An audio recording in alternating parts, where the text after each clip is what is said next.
နိုင်ငံချင်းမယ်မျိုးဝါဆိုင်မွန်မြန်မာဖုံးတော်ကြီးကျောင်းမှာထိုင်းနိုင်ငံရောက်မြန်မာတိုင်းရင်းသားရွှေ့ပြောင်းအလုပ်သမားများဟာ2013ခုနှစ်နှစ်တစ်ကိုကျူဆိုတဲ့အနေနဲ့အာကစားပြိုင်ပွဲနဲ့အတူဥက္ကဋ္ဌရွေးပွဲကိုဇန်နဝါရီလ1ရက်နေ့ကကျင်းပနေတာပါ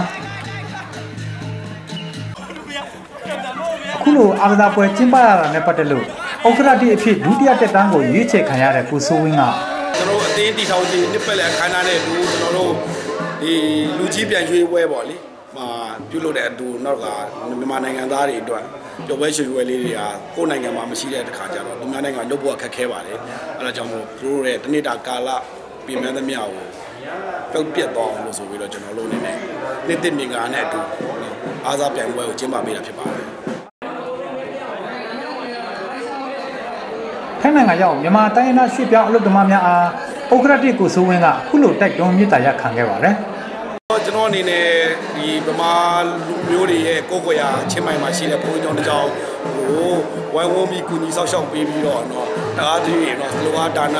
ဝေအားဒါနလေးဝိုင်းဝန်းပြီးကုညီပြီးတော့ထိန်းသိမ်းကြပါလို့ကျွန်တော်လည်းအနည်းငယ်တိုက်တွန်းလိုပါတယ်